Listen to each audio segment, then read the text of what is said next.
G'day everyone and welcome to another episode of the Prospectors Podcast. I'm Andy and I'm here with my good mate Andrew. G'day guys, how are we? And we're here to chat about anything prospecting. So, last time we covered a lot of basic details on the pod, but this time we might go into a bit more detail on some of those subjects.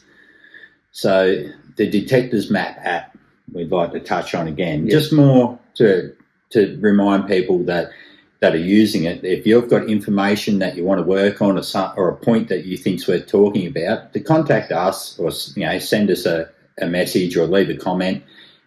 The Detector Maps blokes are great. They are working so hard to bring us a quality application that we can use to find gold. So any feedback is really valuable to them and to us as a community because it'll help make the app better, which is something we all want. What else we got, mate? We got Nugget Drop shout out as well. We'll also do that. Yep. You touched on last podcast EPM searches. Yep. So I want to come at it from more of a amateur weekend prospector and get your take on it from the pro side of things. Yeah, sure. And I also want to touch on loyalty a bit later on as well. Yeah, so we'll have a chat about that too. Yeah, important part of prospecting. Now, for those that might have missed last podcast, go back and check it out if you did. It was a shorty, just because we have been away for a while, so we touched on where we've been and what we've been doing and where we want to go with this podcast. So make sure you get that last podcast we did. We dropped it 2 weeks ago, so check that out. Let's start with Modern Day Prospector. Let's give them a quick rundown on what it is if they missed it and our first clue. Yes, so Modern Day Prospector is a new concept we've come up with. It's basically like, what would you call it, cyber prospecting or internet prospecting? Yeah. Cyber nuggets? Yeah. So basically we're going to be doing giveaways. It won't always just be gold. There might be pans or crevicing tools or all sorts of things in there, but we will usually put a bit of gold in there. And we're going to be dropping some clues on social media platforms, here in the podcast, on my Facebook page and in my reels and stories and that sort of thing, maybe even on the YouTube channel as well. So it's up to you guys then to dig through social media, find the clues we've given you, and then you've got to track me down. So what we'll do is we go live. Yeah. I'll pick a location. It mightn't always be me either. It might be Andrew, or we might even get other people involved. But basically we'll start a live show, and from the feed you can see in my live on my Facebook, you've got to work out where I am, which sounds difficult. But if you found all the clues in our social media, then it won't be that difficult at all. You at least know like the town we're in, and then you've got to track me down. The first person to find me and say the words Modern Day Prospector wins first prize. And we often have a little second place prize there for, consolation prize for whoever turns up next. But it was so much fun. The first one we did, great. The smiles, we enjoyed it too. Yeah, it was good. Yeah. So we've got a clue for the next one. It's something we're going to do once a month. Yeah, once a month. A month. So we've got a clue here for the next Modern Day Prospector. And that's pretty simple. Like, I love my gemstones as well. Yep. And there's a town in Western Australia called Puna, and it's known for a particular type of gemstone. Big cats, pumas. No, Puna. Oh, Puna. P-O-O-N-A. Not Puma. So have a look at that town in Google or whatever and find out what the gem is they find there. That's your clue. That's your clue. So hashtag Modern Day Prospector, and there's your first clue. So put that in your book, get ready, because the prizes are definitely worthwhile. Absolutely. I haven't spoken to Matt yet. He's currently on holidays, but we might have some of Matt's crevicing tools. There's some prizes for that as well. He always supports us and we support him, so I'm sure he'll come to the party. Absolutely.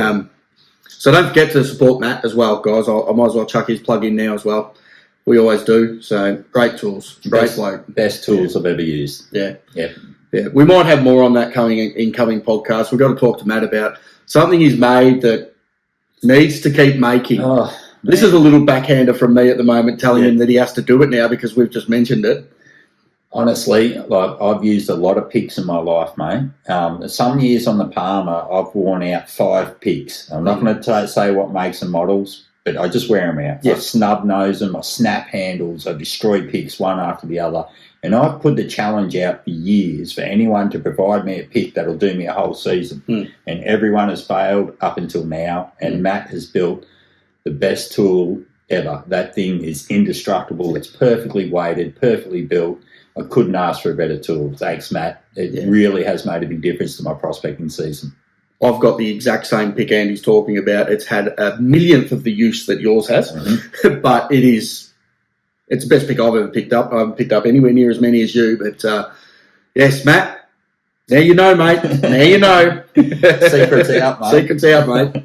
Get them out there. They are honestly brilliant, along with all his other tools. Well, look, what I like most about Matt is not just the quality of his work, but he's part of the community, mate. He really cares for prospectors and he wants to bring quality tools. He works really closely with everyone. If you've got something you need custom made, he's the man to talk to. He's just such quality tools. Everything he builds is fantastic. Takes feedback, takes ideas. He's brilliant. So mattscrevistools.com.au. You will find his website with a bunch of new products on there. If you haven't been on there for a while, check him out because he's got a heap of new stuff. Nugget drop. Yep. Here's the intro. Nugget drop goes out to a good mate of mine from the Palmer River called Steve Grasso. He runs a Facebook group called Dad Bod Prospecting, which is pretty Aussie, I reckon. Shout out to all the dad bods. But look, he's an important part of the community in North Queensland as well. He just does such fantastic work. But his Dad Bod Prospecting page is really good. He does some sort of information videos, a bit of tutorial, but he sells a lot of pay dirt and that sort of thing as well. Sells nuggets, like he'll go around North Queensland and buy nuggets off people and then sell them again. But he's such a good bloke. But I've seen how hard he works to track down pay dirt to sell to people. He traipses all over Palmerville Station trying to find the best possible pay dirt he can. And his dedication to, producing a good page and bringing people a quality product is, why I like him. So jump on Dad Bod Prospecting and give him a follow. Champion bloke. Great nugget drop. A good nugget drop there, mate. It's good. So, like, the idea with Nugget Drop, we're not always going to shout out content creators. Like, we want to get everyone involved in Nugget Drop, Yeah, that's right. So, be prepared for, something a bit different. We're not about, all the like and share and love every page you have to, because, it's up to you guys what you watch and what content you want to see. So, we'll shout everyone out that deserves a shout out. Now, actually, while we're on that topic, last podcast, the viewers and listeners may have realised we didn't do a gold hotspot. No, and we're not going to do one today either.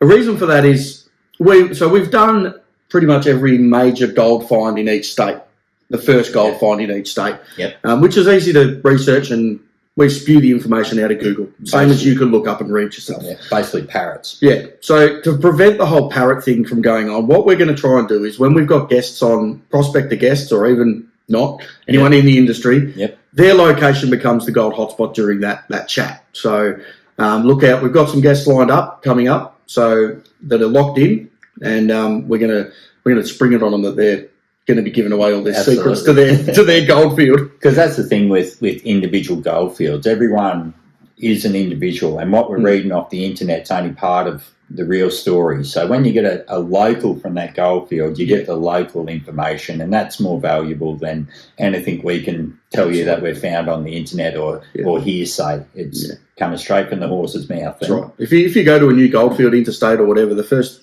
thing you should do is find a local and go out with them, because it's going to be far more beneficial than anything you read in black and white. That's for sure.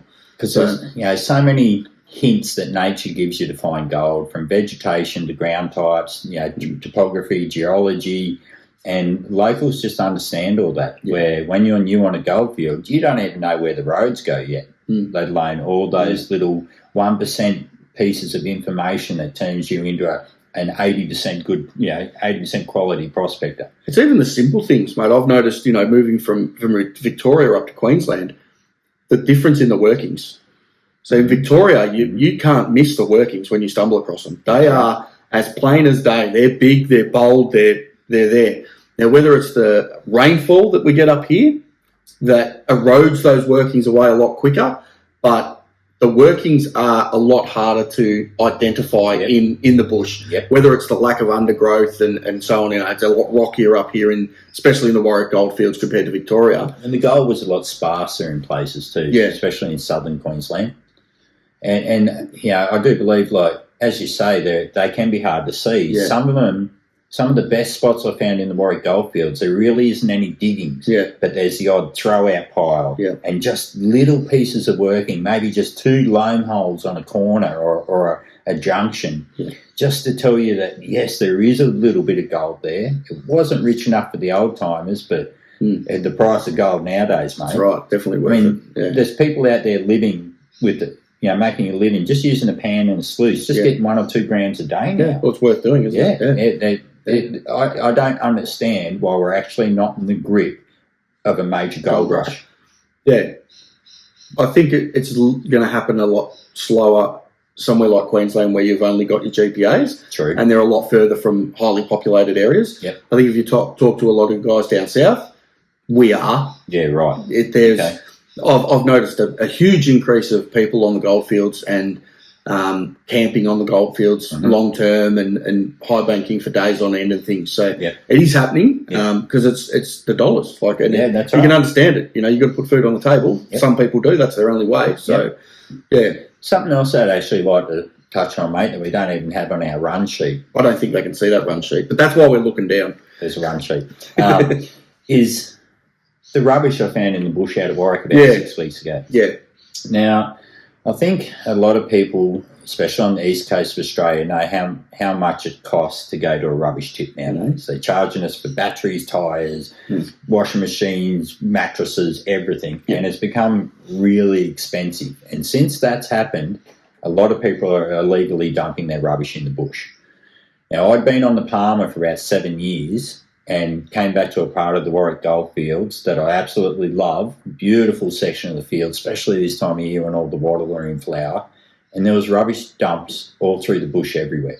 Now, we know it's not really prospectors that are doing this. It's rat bags that are either illegally dumping or can't afford to dump because of the prices. But the fact is, with some of these forests, it's prospectors that use them the most now. So it's up to us to take care of them.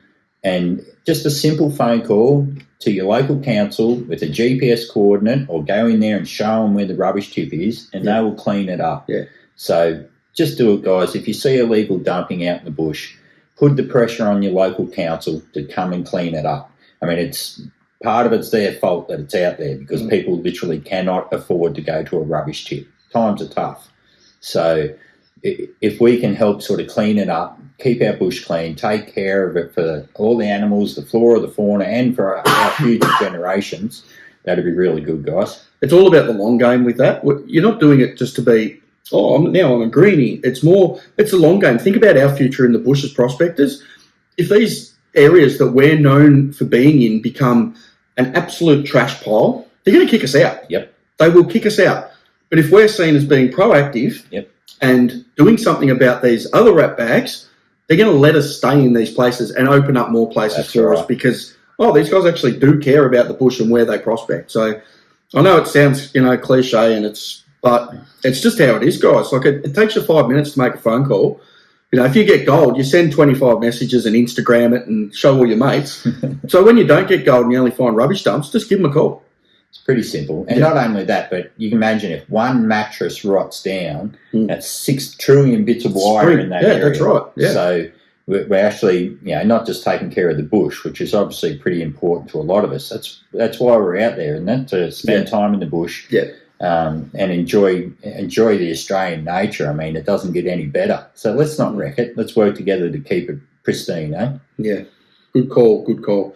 Now, mate, EPM searches. Let's touch on what they are first, and then I'm going to hit you up with a few things about how they work and why you do them. Yeah, so EPM searches, an EPM is an exploration lease, or an exploration permit for mining, basically. So you can do minor works to search for gold deposits. Once you find the gold deposit, then you can put a true gold lease on it. So often with EPM searches, you'll get companies or each individuals that'll get the EPM, and it might be, say, 4 square kilometres. And they actually don't know how to search it or don't want to search it. They're a big company. They're not a prospector that wanders through the bush. So they'll get on to people like me who, do EPM searches. We get to keep all the gold we find. We just have to give all the information of where we found it. But also what they expect is a systematic search. You don't just get to go in there and hit the hotspots you can see on Detector Maps. No. You've got to systematically search that whole lease. So how would you go about going into that, say, 4 square kilometre block? Yep. You've got your GPS coordinates, obviously, of those 4 points. Yep. You've got to search that area, that whole block, and you need to provide them with a report. Yes. Yep. So how would you go about doing that? So, I mean, instantly you're going to hit the research, Yep. because you do like to know where the hot spots are. So you'll do all your usual research, check your history, check your geology, because geology is still one of the main things that finds me gold. Yeah. And sure, you want to go to those hot spots. If there's historical finds there, definitely go there first, because you're going to see the ground. You're going to see, the type of dirt good gold was found in. You're going to see the type of quartz in the area, the colour of the clay, all the trees, all that really important information. But then after that, you really do have to get systematic. And I'm working on the Palmer, so it's hilly. Yeah. So the gullies play a massive part in what we do. There's so much rain that if there's gold on the hills, 99% of the time there's gold in the gully underneath it. So while I might start in a gully, I'll do the entire system. So if you've got a gully that's often shaped like a tree, when I go up that gully, I'll turn left every time. Yeah. So I'll go up, take the first left, go right to the top till there's no gully left, till I'm just faced with a bowl where the gully ends. Then you turn around and you come all the way back down. Then you turn left and you turn left and you turn left. And eventually you'll end up coming back down the creek and do every single sidearm. I'm talking chasing the gullies till they're only this big. Yep. You don't pull out early. You do every single one. Yeah. Because knowing where it isn't is sometimes as important. Yeah. And if that wasn't so hilly and gully, how would you do it? If it was flat ground, like WA. A lot of people chaining. Yep. And that's what you're going to do. Same thing. You're going to get systematic.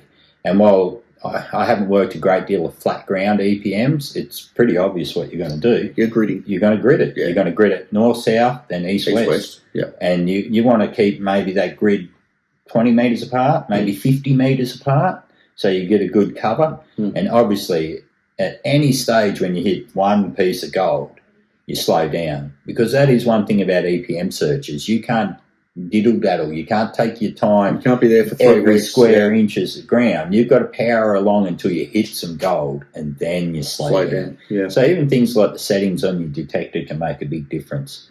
Now, I like using the 6000 for my EPM searches. It's light, it's agile, easy to carry, easy to use. You can carry a spare battery. It's nice and light as well. No bungee cords, no swing arm, no earphones. Yep. And I can run it on the no threshold, the 11th notch or auto 1.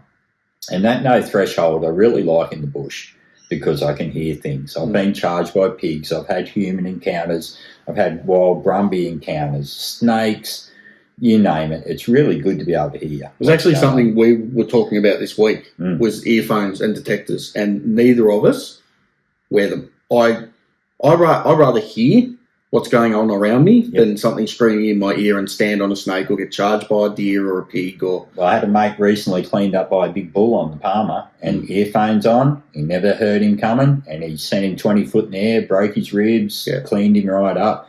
If he'd had no earphones on, perhaps he would have heard it coming. Yeah.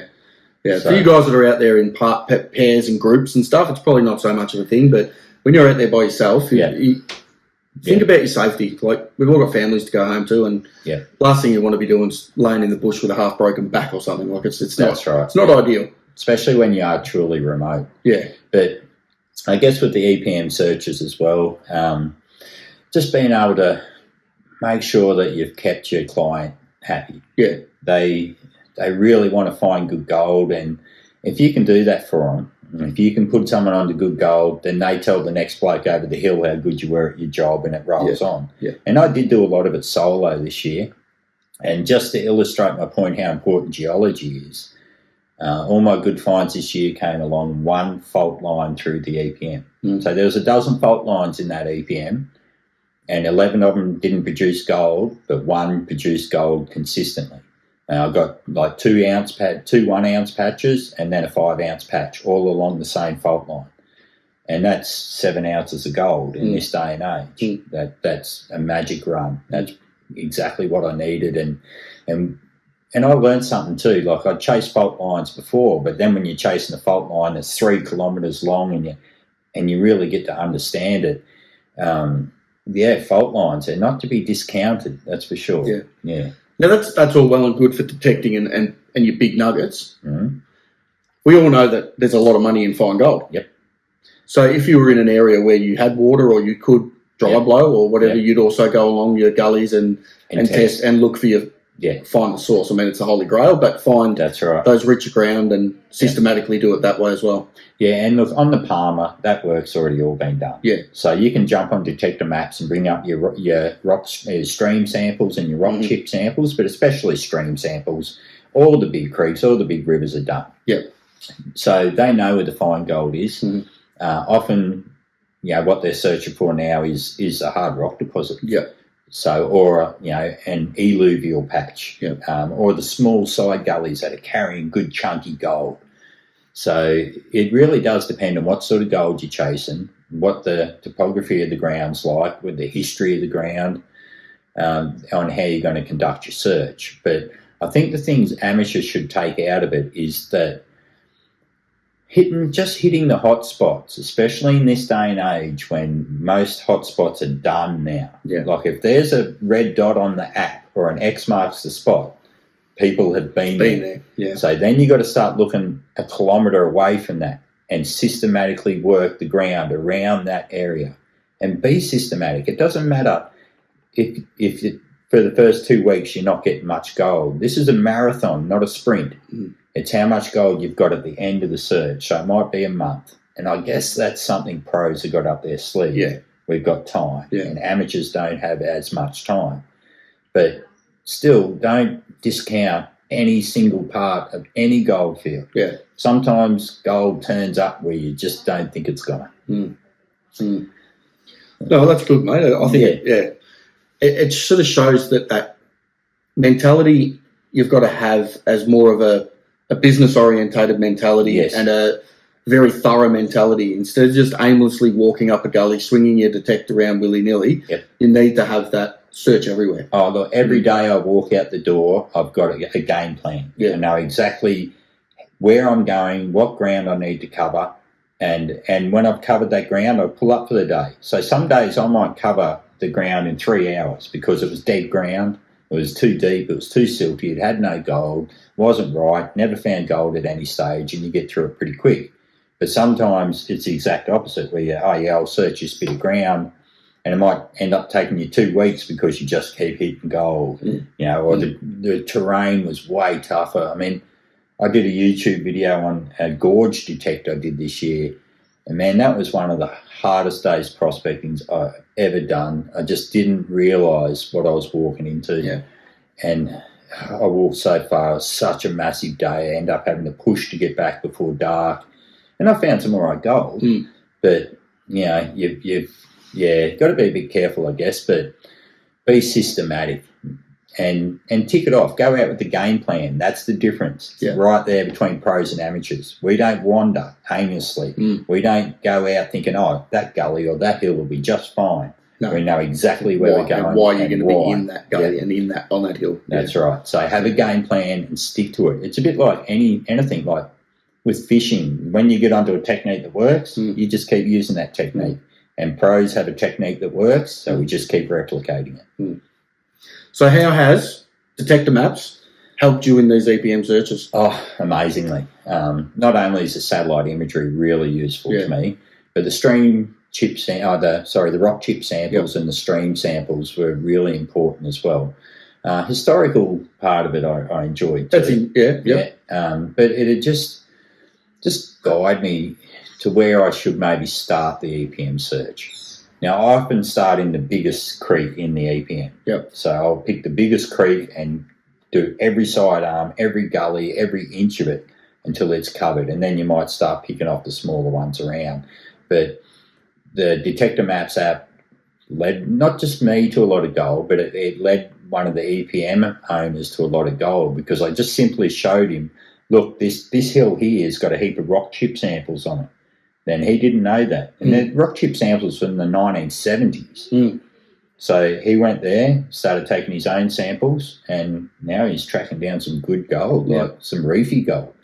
And that was just all from Detector Maps. If we didn't have that bit of information, I don't know if we would have found it because the gullies underneath it, I only pulled a few grams of gold out of them. Mm. And there was no workings in there. Yep. There was no old-timer diggings at all. None. The whole EPM, I found 3 little gullies with a few diggings, and that was it.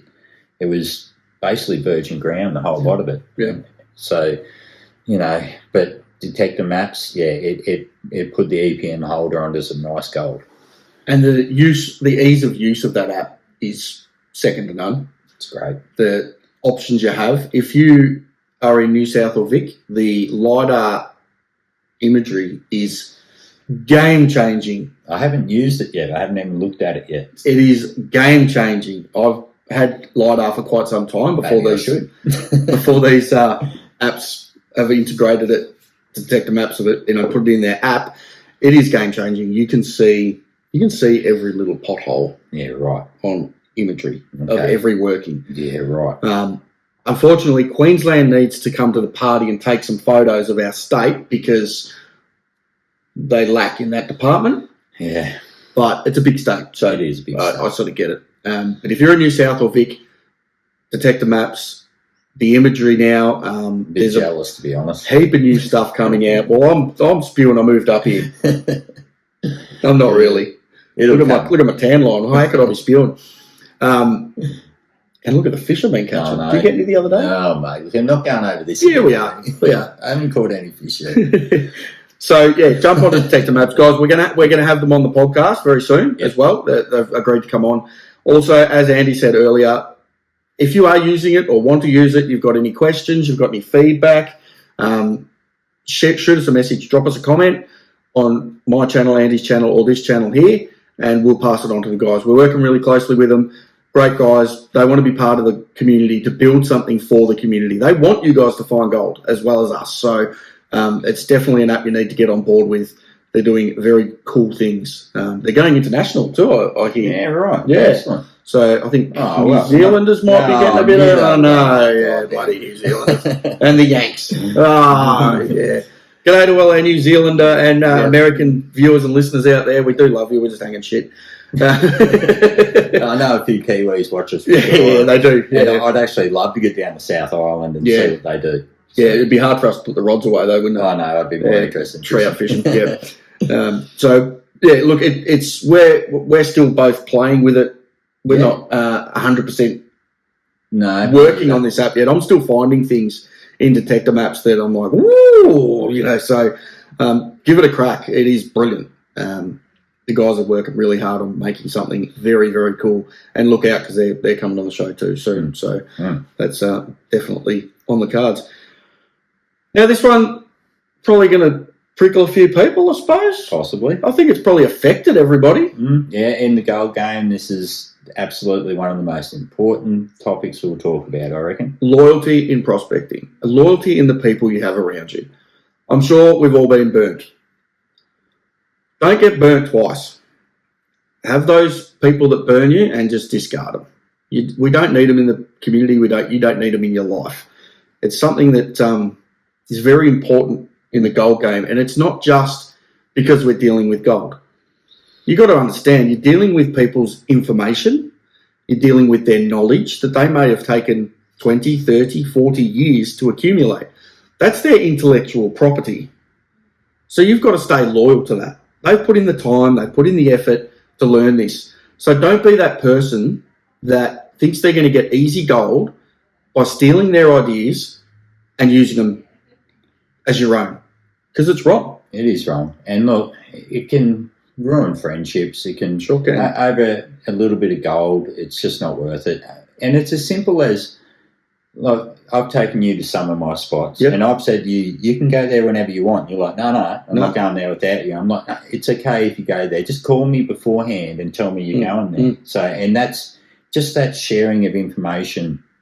Just don't keep anything from your mates in the gold game. No. Especially like if it's their find or their discovery, or they're taking you to a spot, or they've shared their information with you. Then you do need to understand that is theirs, and they've shared a piece of themselves with you. They've given some of themselves away, and now you're abusing that trust. So just stay stay loyal to your mate. Stay honest. Just open it up.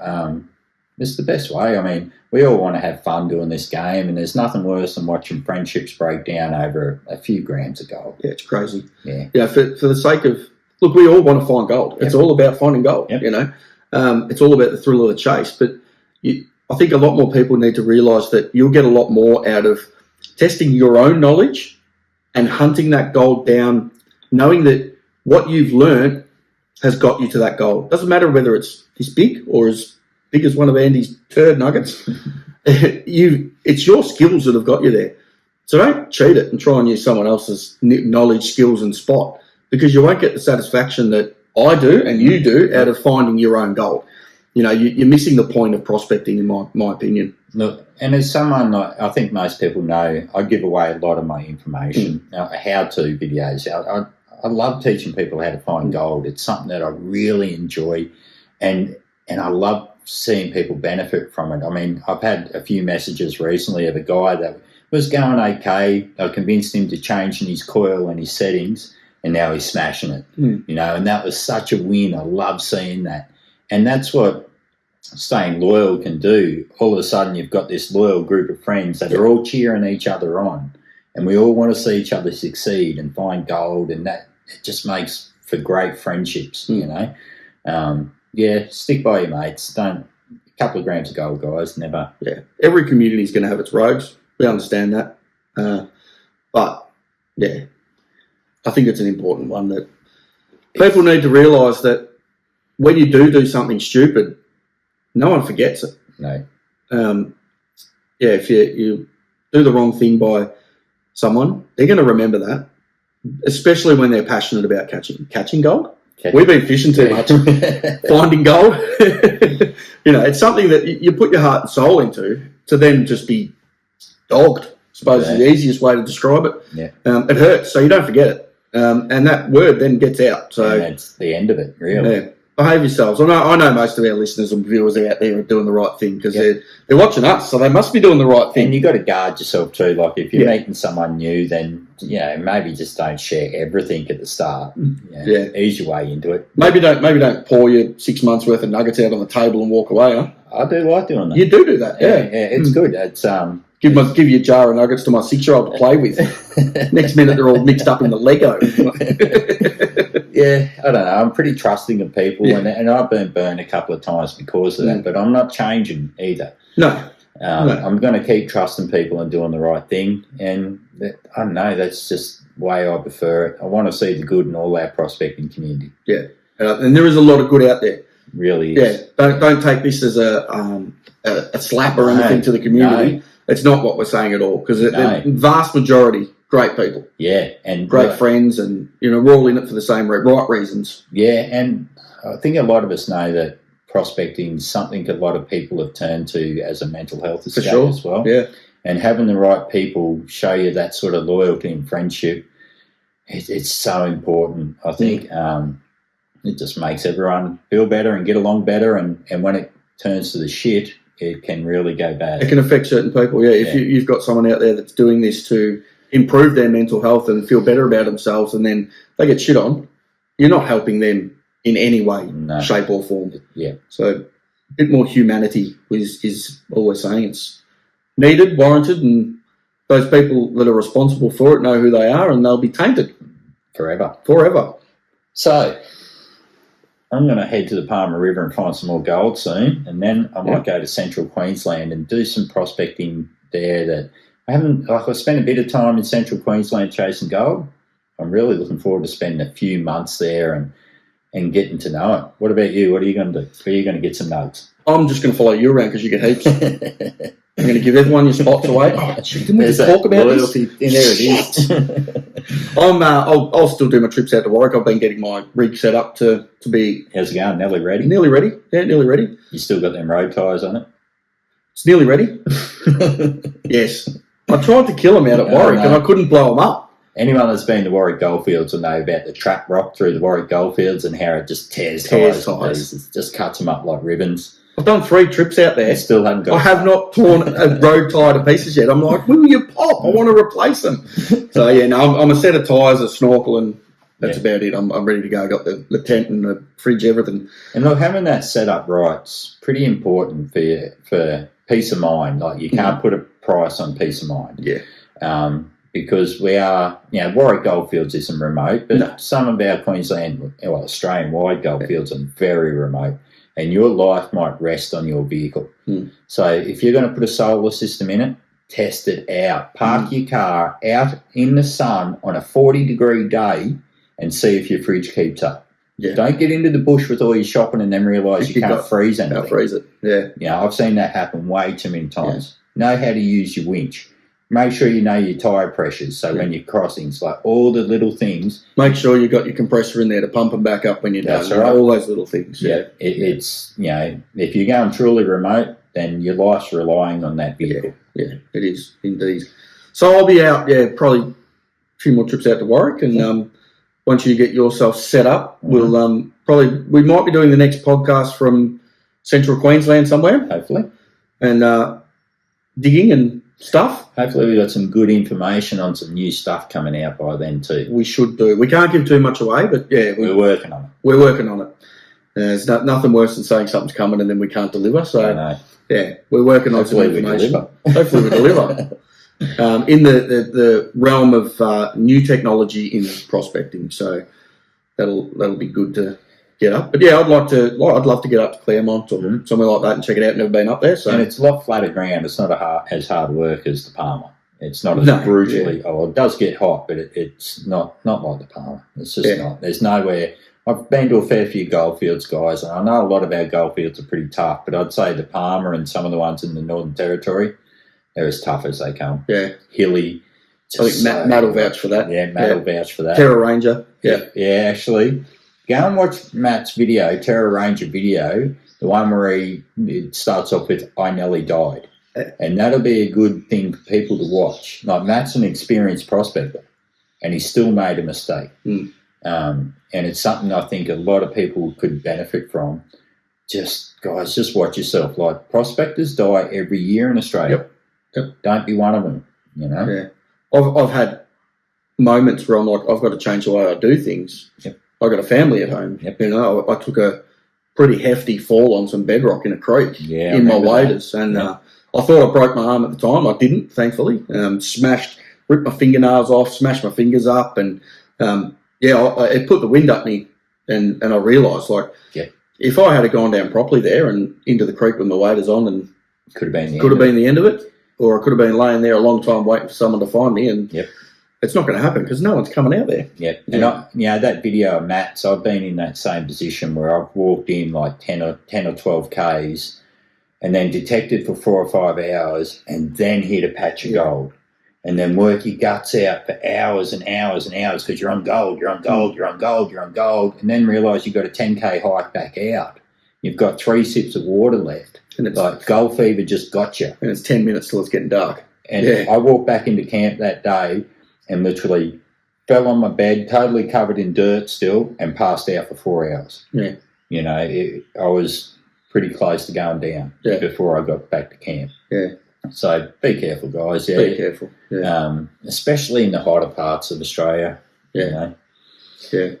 Outside that, mate, I hope to be visiting you now that we're not going to be a 4-day drive apart, or a 8-day drive apart when I was living in Vico. But be a lot closer, and we can do these podcasts and get out some content on our other platforms. And so don't forget to like this one, guys. Obviously, like and subscribe to the Prospector Podcast. Hit up Andy's channel on YouTube as well, Andy Lay, Diary of a Prospector. You can hit mine up as well, which is, what am I? Another gold prospector. Yep, got to remember all these. Modern day prospector, you've been given the clue. Yep. So keep an eye out for that as well. Hashtag modern day prospector. Hashtag modern day prospector. Match crevice tools, obviously. Detector Maps, obviously. Yep. And we'll catch you on the next one, I think. Yeah, I'd just like to give another quick shout out to a mate that has helped me out in the prospecting game considerably, and that's JP, Jonathan Porter, Outback Prospector in Claremont. He's been invaluable for me. I've had a bit of a rough run the last 12 months or so. I've had my battles basically, and no one sees them. It's all in the background, and it's been blokes like you and JP and a few other close people that have got me back on my feet and got me back in the game. Really, I was ready to quit there for a bit. Yeah. So I'm really glad that having close mates like JP, really important. So big shout out, mate. Cheers. Yeah, that comes back to that loyalty thing, doesn't it? It does, mate. Yeah. But look, what do we want to finish on that note, mate? No. So we're going fishing now, and I can give you another touch up. Yep, probably not. I'm determined to come back. I'm just going to use the lure you had, not that one you gave. That's on my rod. Yeah, I'll use your rod. Yeah, but I will be doing a heap more sort of content on my Facebook page, and it won't just be the Palmer. I mean, big shout out to Palmerville Station. I still love the place, and I will still be going back there for the rest of my life. I love the Palmer. But now I'm not dedicated to it. Yeah. Now I'm under new management. Under new management? Yeah. So I get to prospect anywhere I want now. And while I love Palmer, I love the place, love it to pieces, I am excited about prospecting other goldfields too. Yeah. And it'll give you the chance to give back, like you say. Now, you know, you can meet all these people. And look, if there's anything like gold festivals or gold shows, send me a link. Like, I'd love to come along and meet everyone and have a chat and just be part of the community. And we will definitely shout them out on the podcast too, for sure. 100%. We'll give you dates, everything, links, everything. Yep. Anything that's community-based like that, we're all for it. Absolutely let us know. You know, we can't be across absolutely everything all the time. We do have lives too. So, you guys helping us helps us make this podcast. So if you've got any events or anything like that, let us know in the comments as well, and we can definitely shout them out. So, Legend. All right, mate. That's about that, eh? Done. Thanks, guys. See you in the next one. Later.